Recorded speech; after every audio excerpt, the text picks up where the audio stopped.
texture, height, movement, and negative space. What was that first one, Chef, for the video? Color. Thank you. Okay? Negative space. Just because you have all that room on the plate doesn't mean that you need to cover the entire plate. Okay? Use that plate. Why do you think a lot of restaurants will have different colored plates? Okay? Depending on... So that's what Well, because, you know, white can make green greener. Black can make red redder. You know what I mean? It'll change up. And psychologically, you know, when you see those different colors on the plate, it makes it automatically more appealing and more appetizing. Okay? Movement. No, I don't want your food to still be walking around on the plate. Okay? What I mean is, you know, we don't want things to be lined up, right? We want curves. We want flow, right? A straight line is very, very harsh on the eye, right? So if you have food that's moving, it's flowing, then it's a little bit easier. You know, your eye will naturally follow a pattern. But if it's looking at a straight line, it's just like very, very harsh, okay? Height.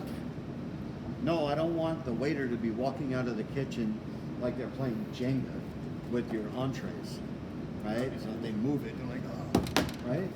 But, you know, everything laying flat on the plate, it's boring, right? So use your food to garnish itself and to present itself. If you got rice pilaf, okay, you can take a spoon and lunch lady that stuff, right? Or you can mold it in the same cup that you measured out your stock in. Put the rice pilaf in that, turn it upside down, and then rest your chicken on that, right? Offset it. Okay? If you've got green beans and you're serving pork chop, right? Why not make a layer of green beans and then rest that pork chop so the bone is sticking up and the whole pork chop, the eye of that chop, where you got, say it's a grilled pork chop, right? And then you have your quadrillage, those nice diamond marks, okay? So that's the focal point, okay? Because what's the focal point of your dish? I think it was the afternoon group. I had a piece of beef like this, a piece of chicken that was that big, and the rest of the plate was literally covered in rice pilaf.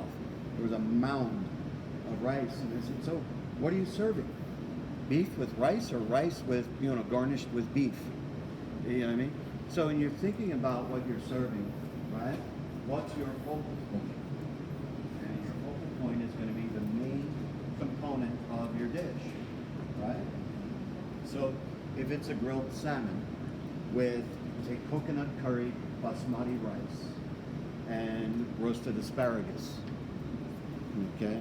And we're gonna have a nice mango chutney as a garnish, okay? So you gotta think of all these different colors, okay? You take a look at Mexican food. It's usually got a lot of colors going on in there, and it's not typically presented in a really, it's always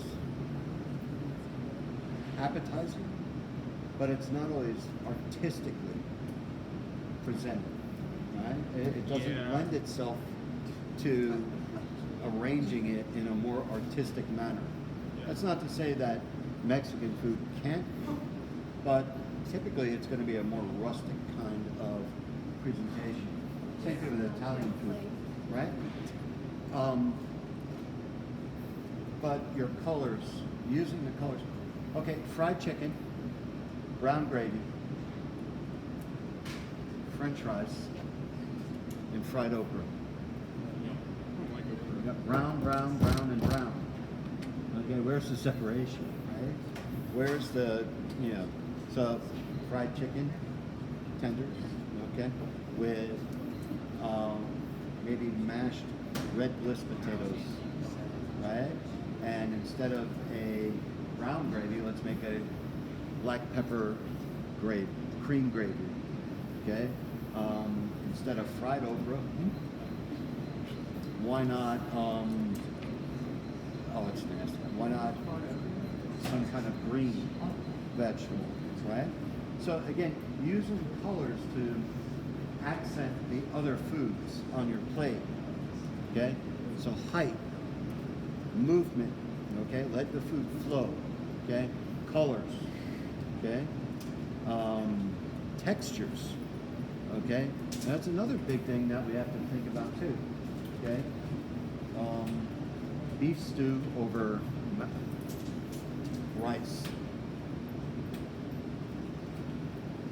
with a carrot puree. Well, I mean, but why? Everything's the same texture.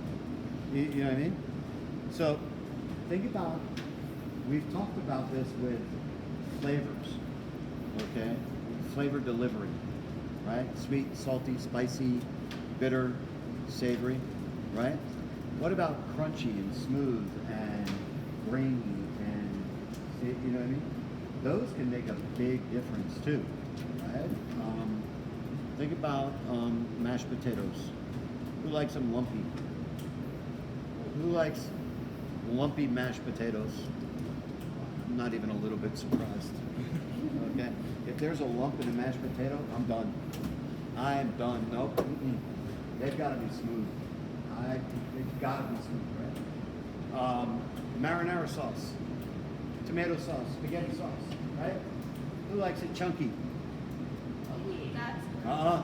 Nope. If there's a tomato in there,